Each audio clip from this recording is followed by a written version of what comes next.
오늘 말씀은 말씀을 믿고 살아가는 신앙이 되라 하는 취지입니다.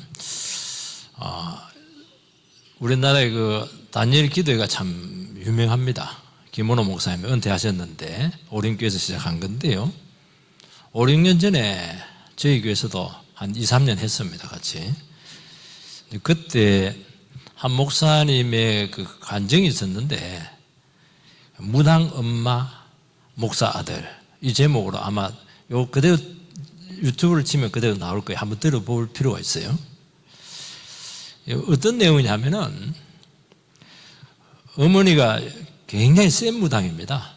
외작두 위에서 춤을 추는 거예요. 근데 아들이 이제 목사가 됐는데 얼마나 갈등이 심했겠어요. 결국은 계속 전도하고 이렇게 해서 말씀을 듣고 예수를 믿었습니다. 엄청난 기적이었죠. 그리고 나서 어머니가 엄청나게 아팠습니다.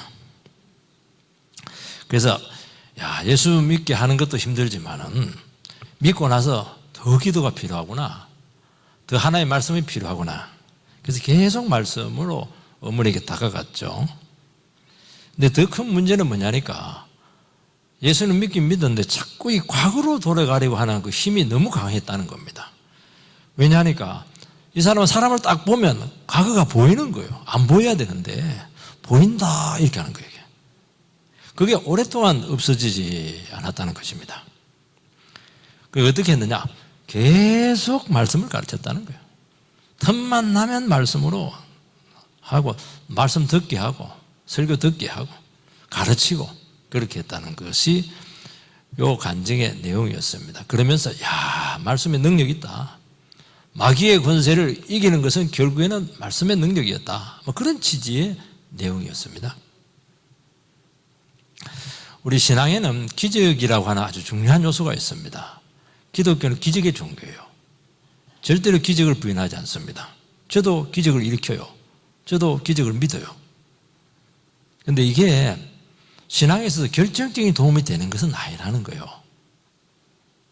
그게 무슨 말이냐면 왜 도움이 안 되느냐? 도움이 사람들이 기적이 일으키면 얼마나 많이 모이는데 모이는 거죠. 성경의 일관된 주장이 뭐냐 하면은 신앙은 하나님의 말씀을 듣고 그 말씀을 믿는 거예요. 그리고 믿고 입으로 주를 고백하는 것입니다. 그 믿는 것을 실천하는 것입니다. 이게 신앙의 기본 중의 기본입니다. 신앙의 ABC가 뭐냐? 제 원로 목사님 저한테 내가 복음의 ABC 가르쳐 줄게 그렇게 얘기한 적이 있었기 때문에 제가 한번 쓰는 겁니다. 신앙의 ABC가 뭐냐?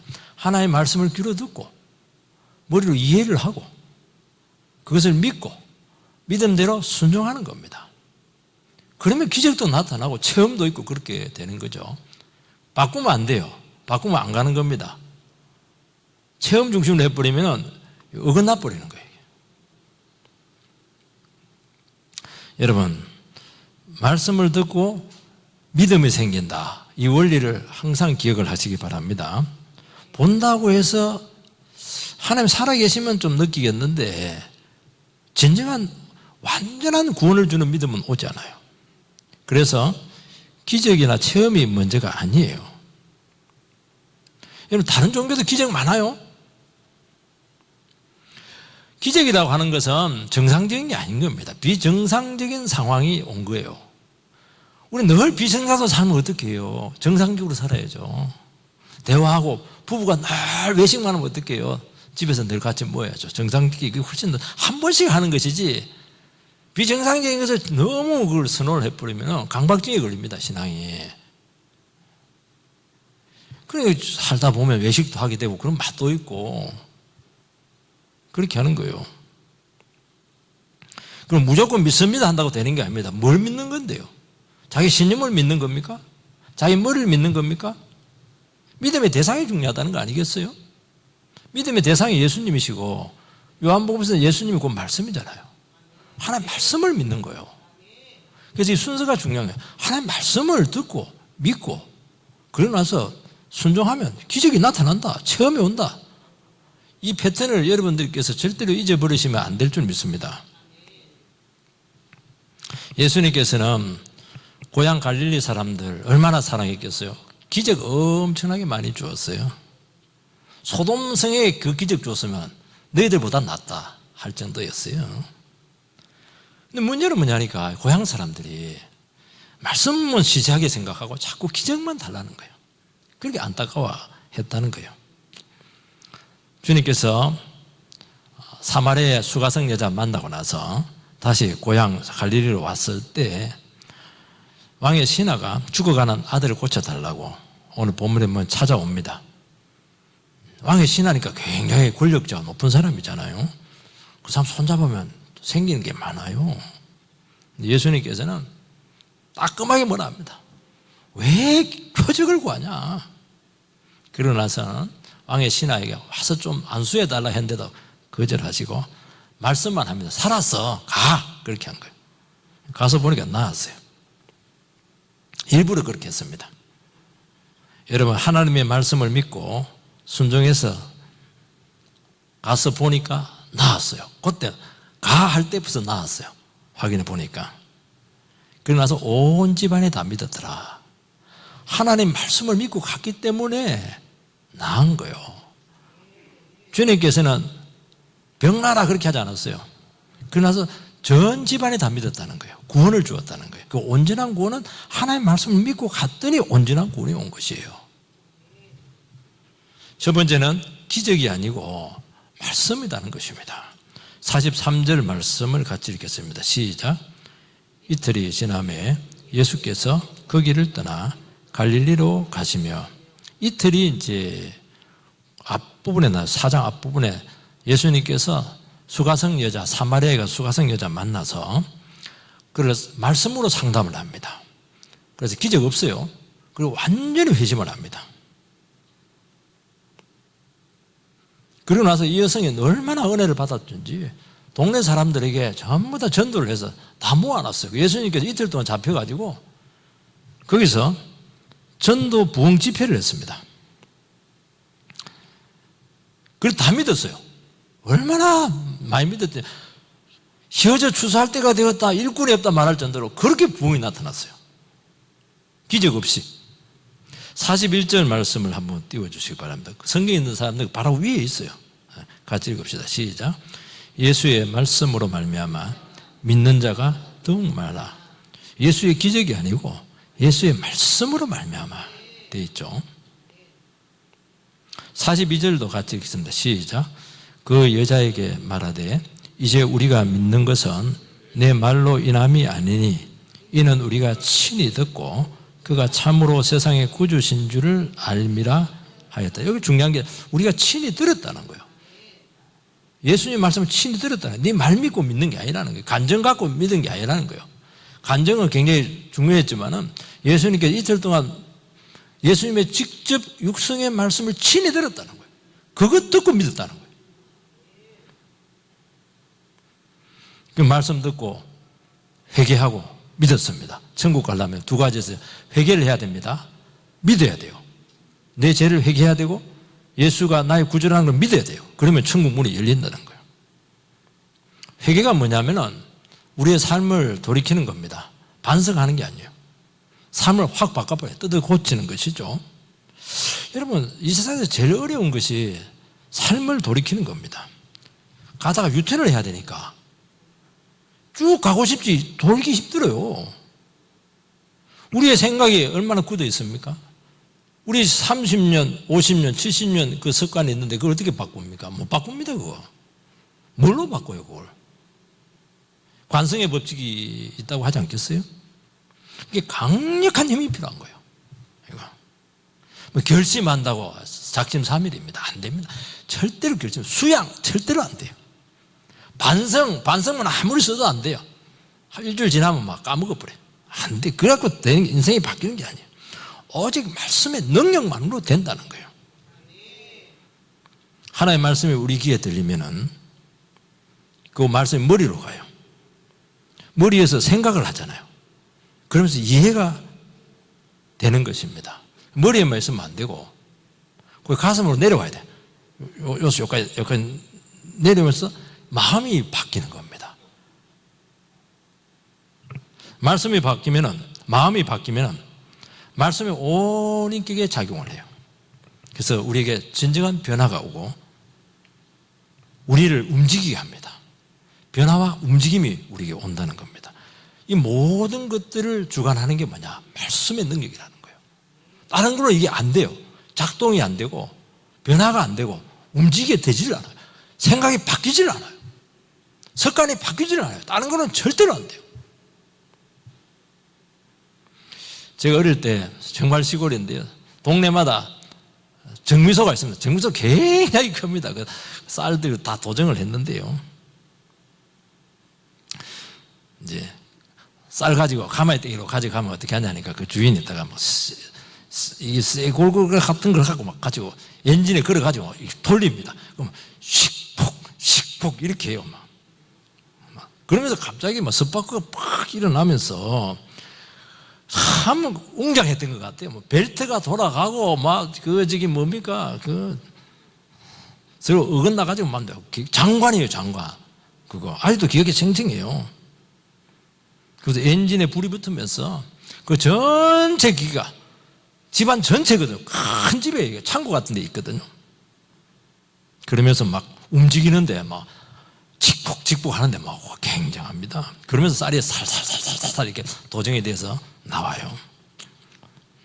문제는 돌이 많아요. 돌이 자꾸 씹혀, 그 쌀은. 이 모든 과정을 시작하고 움직이게 하고 결과를 내게 하는 것이 뭐냐?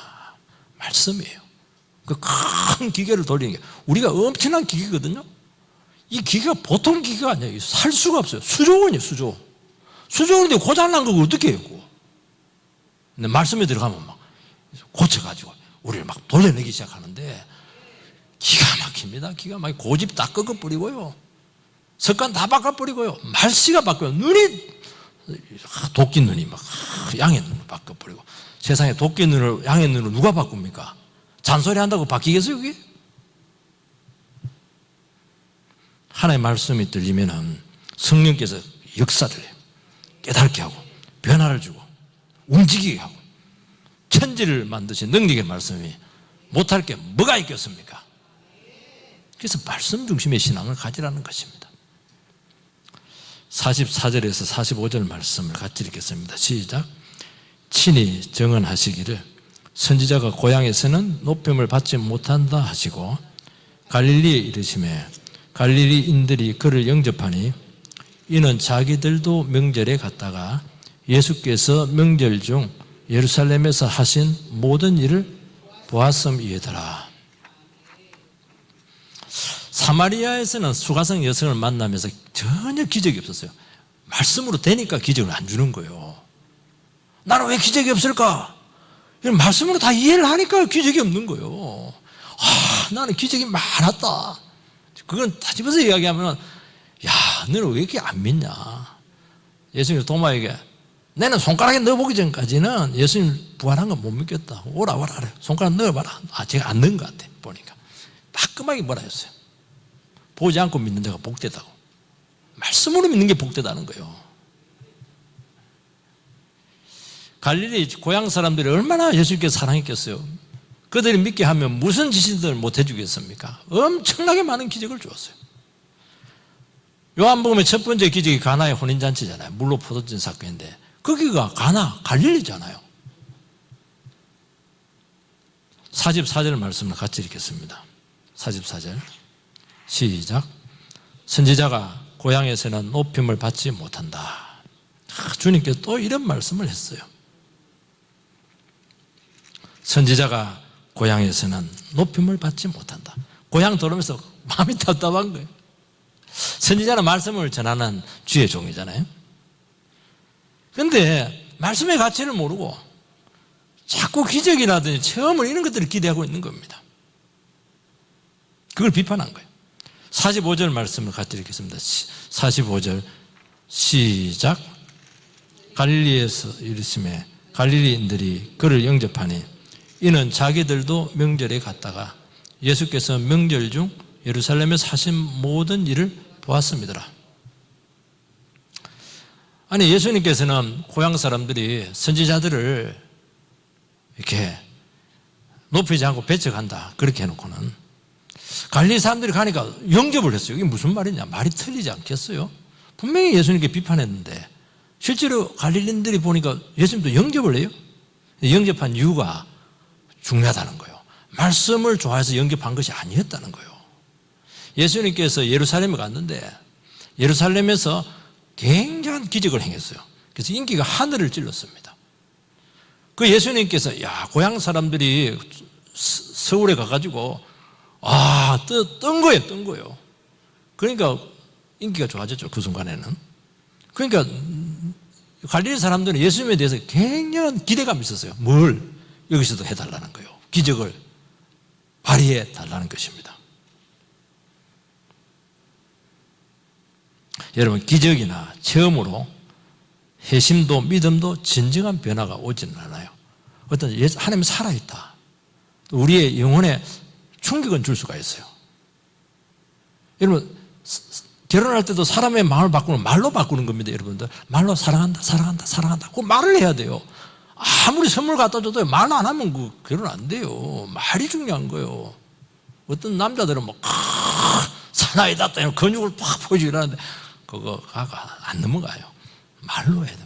말로 살살 하면 말 잘하는 사람들이 연애 잘하는 거예요. 마음을 바꿔야죠. 마음을. 말이 중요해요. 말이.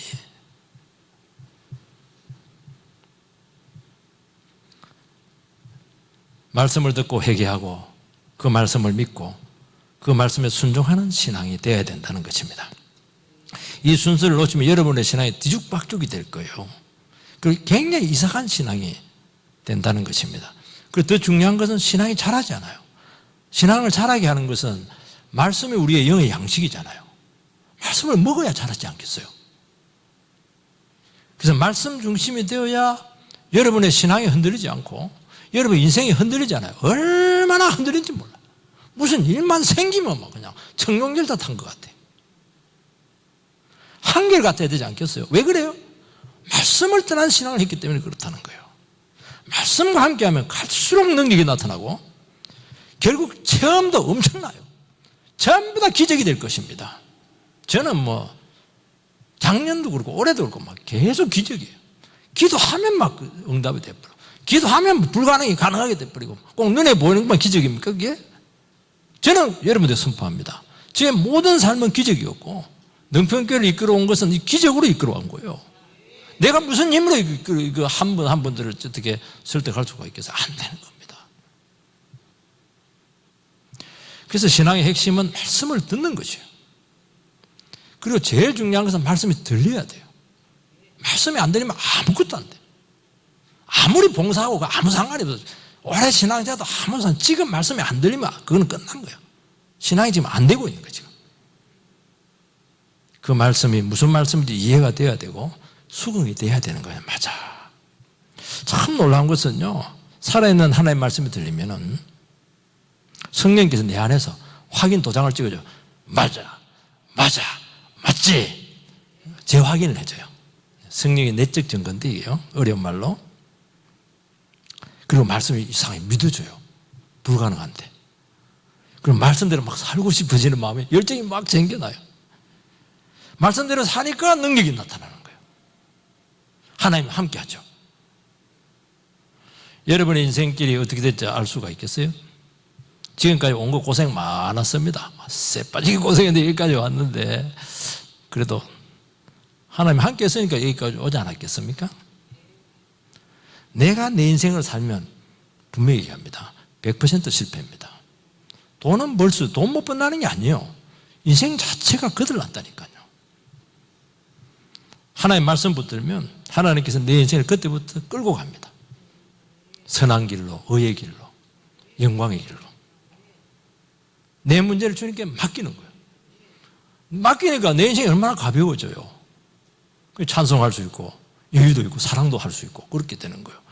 사람들이 믿음이 없으니까 자기 인생에 푹 빠지고 아무것도 못 봐요. 늘 연연하고 말이죠. 이렇게 하는 거예요. 놀라운 것은 안 되는 것 같은데 됩니다. 맡긴 것마다 내가 한 것보다 더 잘 될 줄 믿습니다. 우리는 내가 열심히 하면 되겠지. 열심히 하세요. 죽으라고 일하면 되겠지. 죽으라고 일하세요. 코피 터집니다. 그런다고 해서 여러분의 인생이 완성되지 않아요. 예수님께서 나는 알파와 오메가라고 했다는 것은 뭐냐니까 시작도 내가 하는 것이고 끝맺음도 내가 한다는 거예요. 그 중간도 내가 한다는 거예요. 처음과 끝을 하면 중간도 다 하는 거 아니겠어요? 여러분 인생이 끝맺음이 옵니까? 절대로 안 돼요. 하는 것 같은데 흐지부지하게 되는 이유가 왜냐니까 말씀과 함께하지 않았기 때문에 그렇다는 거예요. 되는 것 같은데 중요한 것은 하나도 안 돼요. 여러분 이해가 안 되더라도 하나님의 말씀 믿고 순종하시기 바랍니다. 참 신기해요. 안 될 것 같죠? 다 돼요. 중요하죠? 어렵죠? 그건 확실하게 돼요. 할렐루야. 이러니까 인생이 되는 거 아니겠어요? 내 머리대로 안 될 뿐만 아니라 어긋난다니까요. 그래서 오늘 핵심은 모든 것은 말씀대로 될지어다. 두 번째는 절박한 문제는 믿음의 기회로 삼으라는 것입니다. 46절 47절 같이 읽겠습니다. 시작. 예수께서 다시 갈릴리 가나에 이르시니 전에 물로 포도주를 만드신 곳이라. 왕의 신하가 있어 그의 아들이 가버나움에서 병들었더니 그가 예수께서 유대로부터 갈릴리로 오셨다는 것을 듣고 가서 청하되 내려오소서 내 아들의 병을 고쳐주소서 하니 그가 거의 죽게 되었습니다. 예수님께서 가나에 갔을 때 가버나움에 있던 왕의 신하가 죽어가는 아들을 고쳐달라고 다급하게 왔습니다. 가버나움에서 가나까지는 20마일 한 32km 굉장히 먼 거리예요. 대개는 왕의 신하 되면은 사신을 보내는데 본인이 온 것은 얼마나 다급했으면 그렇게 본인이 그냥 신발 들고 뛰어온 거예요. 지금 이 실명을 기록하지 않고 왕의 신하라고 한 것은 정치적인 부담이 많았기 때문이에요. 이 사람은 올 수 없는 사람인데 급하니까 예수님께 달려온 것입니다. 자식이 죽어가는데 속이 막 타들어가는데 막 맡길 정신도 없어요. 그냥 신분도 위엄도 사람들의 위신도 이목도 상관없어요. 이 사람이 온 것은 가나에서 예수님께서 물로 포도주를 만들었던 그 기적의 소문을 들었기 때문입니다. 여러분 절대적인 위기 앞에 신하는 동원할 수 있는 힘이 많습니다. 권력이 있잖아요. 돈이 있잖아요. 인맥이 있잖아요. 힘이 있잖아요. 명의들 얼마든지 부를 수가 있어요. 참 신기한 것은요, 정말 힘들고 어려우면 인간의 힘을 아무리 동원해도 결정적인 부분은 절대로 안 돼요. 이게 인생의 문제라는 거예요. 진짜 중요한 문제는 전혀 안 돼요. 불통. 그래서 믿는 자에게는 능치 못함이 없으니라 그 말은 뭐냐니까 믿으면 불가능한 것이 가능하니까 능치 못함이 없는 거 아니겠어요? 죽어가는 아들 병인데 무엇인들 안 했겠습니까? 참 이런 상황을 하면요 지혜가 무슨 소용이겠어요? 얼마나 인간의 힘이 미약한가 하는 것을 알 수 있어요. 점점 막다른 골목으로 내몰리게 되는 겁니다. 철저하게 무능을 깨닫게 되죠. 그때 막 그냥 몸빼바지 입고 그냥 예수님께로 막 달려가서 엎어지는 거예요. 살려주세요. 그가 거의 죽게 되었다 그렇게 말씀하잖아요. 해볼 거 다 해봤죠. 보지 않았겠어요? 안 되는 거예요. 안 되니까 나가죠. 되면 왜 가요? 여러분 인간은 나의 힘 다른 사람의 도움 찾다가 온갖 일 다 하다가 이것마저 안 된다는 것을 알 때 그때 예수밖에 없다. 예수밖에 없네 그러면서 예수를 고백하는 것입니다. 그래서 예수를 뭐라고 하냐? 예수 그리스도. 그리스도는 기름 부음 받은 자 메시아거든요. 하나님께서 세운 유일한 구원자입니다. 다른 거는 진정한 구원자가 되지 못해요. 전부 다 모조 구원자.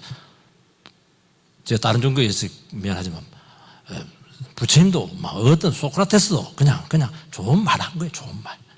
진정한 인생의 구원자는 없어요. 예수밖에 없어요. 우리는 질병이 있어요. 우리는 제약의 문제로 힘들어요. 또 우리 가정에 불화들이 있습니다. 경제적인 어려움들이 얼마나 힘들어요. 우리는 또 한계들이 많아요. 장애도 있어요. 속에 막 분노가 들끓고 있어요. 너무너무 갈등들이 많아요. 너무 많은 시련들을 겪어왔잖아요. 그 모든 인간 문제에 대한 유일한 구원자가 예수밖에 없다. 그게 성경의 한결같은 증거입니다. 그게 복음이에요. 얼마나 많은 종교가 있어요. 철학이 있잖아요. 사상이 있잖아요. 미신이 있잖아요. 여러분, 많이 배운 사람들이 미신에 다 빠져 있어요. 왜? 대책이 없으니까. 머리로 안 되는 거예요. 자기가 배운 이론으로 전혀 현실에 안 통하는 거예요. 결국에는 뭐 예수 모르니까 점쟁이한테 물어봐야 될 거 아니겠어요? 과학이 해결해 줄 것 같아요? 교육이 해결해 줄 것 같아요? 그 구원 없습니다. 그거. 사람들이 착각하고 있는 거예요, 지금. 그냥 떠드는 거예요, 텔레비에 나와서. 우리는 구원을 위해서 노력하자. 그 정도죠. 아, 이게 운명인갑다. 막 운명 받아들이자. 이게 결론이. 현실에 순응해서 살자. 세월이 약이겠지. 그게 인생들이 하는 해결점이에요. 다른 거 없어요. 기독교는 구원이 있습니다. 모든 인생 문제에 대한 답이 있죠. 요한복음 14장 1절. 내가 곧 길이요 진리요 생명이니 나로 말미암지 않고서는 아버지께로 갈 수가 없다. 예수가 길이잖아요. 예수가 말씀이잖아요. 말씀이 길이에요. 말씀이 진리고 말씀이 생명입니다. 여러분, 우리는 그렇게 되면 절박한 문제로 힘들지만은 결정적인 낙심을 하지 않아요. 왜냐하면 예수라는 마지막 구원자가 있거든요. 예수께로 가면 된다는 거예요. 내가 이 어려운 문제들 때문에 더 예수가 필요하다는 것을 뼈저리게 깨닫게 된다는 것입니다. 우리는 위급한 상황이 와요. 얼마나 어려운 해결할 수 없는 난제들이 있습니까? 절대적인 위기라고 하는 것은 우리를 좌절하게 하는 것이 아니고 주님의 초청이라는 것입니다. 우리는 아파봤으니까 너무 괴로우니까 그것은 불행이지만은 이것은 얼마든지 믿음 안에서 축복이 된다고 말씀하고 있어요. 얼마나 절박해요. 얼마나 아파요. 내가 너무 아파. 나 너무 괴로워. 잠이 안 와. 맨날 며칠 잠이 안 와. 내가 어찌 해볼 도리가 없어. 이게 우리 입에 달고 사는 겁니다. 이게 이상한 게 아니고 나만 그런 게 아니고 죄인된 인간들은 이건 당연한 거예요. 피조물이 조물주도 아니면서 당연하죠. 우리 부모님에서도 그렇게 힘들고 어려운데 살아가는 게 천지를 만드신 하나님을 거역하고 어떻게 이 세상 사람들을 살아갈 수가 있다고 믿으세요? 간이 너무 크신 것 같아요, 사람들은. 그러니까 구원자를 찾아야 된다는 거예요. 이런 고통과 아픔은 원치 않지만은 주님 안에서 정말 유익이 되고 복으로 바뀔 줄 믿습니다. 셋째, 불완전한 신앙, 말씀 의지하는 온전한 신앙으로 바꾸셨어요. 48절을 같이 읽겠습니다. 시작. 예수께서 이르시되 너희는 표적과 기사를 보지 못하면 도무지 믿지 아니하리라. 또 예수님께서 답답해서 책망합니다. 신하가 확 고쳐주세요 하는데 막 엉뚱한 소리예요. 이 사람들이 기적 중심의 신앙인데 다 사무대도 책망을 하고 있어요. 기적의 문제는 뭐냐니까 기적 그 문제만 매달리는 거예요. 그것만 해결해 달라는 거예요. 병만 낫게 해달라는 거예요. 여러분, 구원은 딴 문제입니다. 구원은 예수님께 나가서 내 삶 전체를 드리는 거예요. 그리고 그분을 의지하는 거예요. 내 인생 전체를 고침받는 거예요. 그 문제만 빚만 갚는 게 아니라니까요. 32km 왔어요. 신분이 공개적으로 노출되는데도 불구하고 도움을 요청합니다. 대단하잖아요. 이 정도 신앙 안 된다는 거예요. 이 사람이 아마 아들의 그 중병을 고쳐주면 엄청난 사례를 할 겁니다. 그리고 감사합니다. 소문내고 끝. 그렇게 되는 거예요. 왜냐하면 목적이 질병치료거든요. 목적이 기적이거든요. 예수님께 전 인생을 맡기는 자리까지 절대로 나가지 못합니다. 급한 불만 끄는 거예요. 생명의 주관자를 딱 놓치는 겁니다. 예수님 그건 너무 싫어요. 다급할 때 주님께 나와서 구원을 요청해요. 그건 우리 본능인 것 같아요. 그러니까 마음이 늘 조급해. 어려움 생기면 마음이 급해. 이게 그 문제만 해결해 주세요. 그 문제 해결하면 나는 끝나는 겁니다. 늘 그 기도하잖아요. 주님은 너무 불쾌한 거예요. 내가 그것밖에 안 되냐. 하나님을 그렇게 네 가두냐, 그렇게 축소하냐는 거예요 지금. 왜 그래요? 주님이 누군지 모르기 때문에 그렇다는 거예요. 49절 읽겠습니다. 시작. 신하가 이르되 주여 내 아이가 죽기 전에 내려오소서. 이거 신하에 나오잖아요. 죽기 전에 와서 고쳐달라는 거예요. 죽으면 안 돼? 죽고 나서 못 고칩니까? 그러니까 죽기 전에 빨리 오라는 거예요. 급해요 지금 마음이. 여러분 조급하고 욕심이 들어있으면요 다 그 문제만 보입니다. 아무것도 안 보여요. 그 주님은 그냥 단순히 해결자로 축소를 시켜버려요. 병은 낫게 해도 죽은 자는 살리지 못한다. 요게 한계입니다. 주님 그런 분이세요? 망해가는 사업인데 망하지 전에 살려달라. 망하면 안 된다. 그렇게 축소가 되는 거예요. 대학 시험 이번에 안 붙으면 안 된다. 재수 삼수하면 안 된다. 저도 삼수했어요. 죽은 자를 살린다 믿어버리면 조급할 건 뭐가 있겠습니까? 마음이 급하니까 문제는 크게 보이고 주님은 너무 작은 분으로 그렇게 전락을 시키는 것입니다. 그러니까 그 상황에서 헤어나오지를 못하는 거예요. 여러분 이 모든 상황을 주관하는 주님의 능력을 고백하지 못하는 것입니다. 그래서 우리는 신앙이 어떤 신앙이냐면 어려울 때마다 막 급히 나와가지고 살려달라고 해결해달라고 그렇게 해결받으면 또 과거로 돌아가요. 또 어려운 문제 생기면 또 와가지고 또 그냥 똑같아요. 급한 불만 끄고 가요. 항상 신앙이 그 자리에 전혀 잘하잖아요. 여러분 어려운 상황에서만 하나님을 만났기 때문입니다. 그때 그래서 하나님께서는 어려운 상황에 있을 때 바로 안 고쳐줄 때가 많아요. 말씀을 자꾸 던지는 거예요. 하나님 말씀을 붙들고 그 상황을 극복하라는 거예요. 그러면 상황을 뛰어넘는 신앙으로 점프를 하는 것입니다. 여러분 이번에 문제 해결해 주시기 바랍니다. 그리 아니하실지라도 하나님이 이끄실 걸 믿습니다. 그리 아니하실지라도 다른 게 있으면 고백을 해야죠.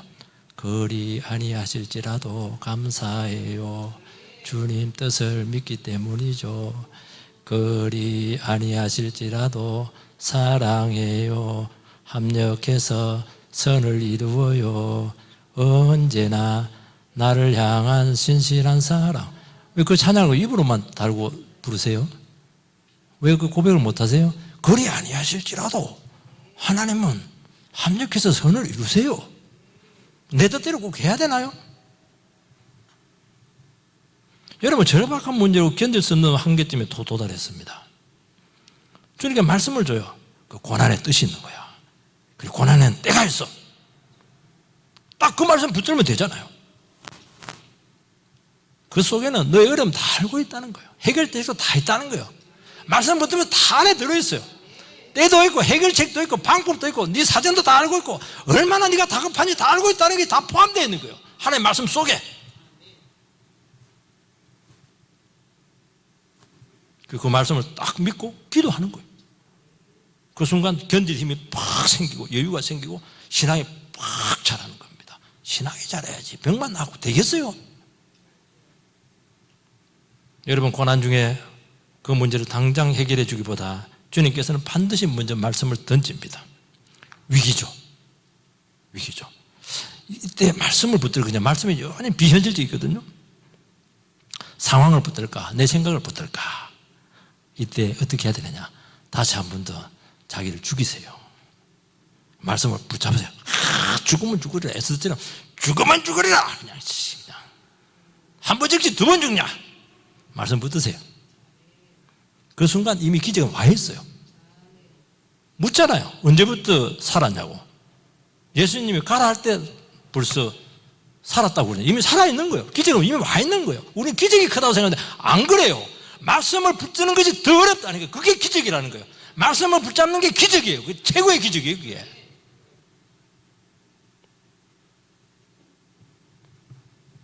그래서 하나님께서는 우리가 다급할 때 반드시 믿음을 달아봅니다. 우리 중심을 확인합니다. 얼마나 가벼운지 얼마나 촐싹되는지 몰라요. 다급한 문제 해결보다 말씀을 믿지 않는 것이 더 본질적인 문제라고 우리에게 말씀하시는 줄 믿습니다. 오늘 우리 시간 주님 앞에서 다시 한 번 더 우리의 신앙을 점검을 하고 주여 말씀하옵소서 주의 종이 뜯겼습니다. 무슨 말씀이든 그 말씀 믿고 삼수갑산을 가더라도 주님과 함께 이 험난한 인생을 반드시 승리해내고 기적의 삶이 되게 할 줄 주의 이름으로 축복드립니다. 기도하겠습니다.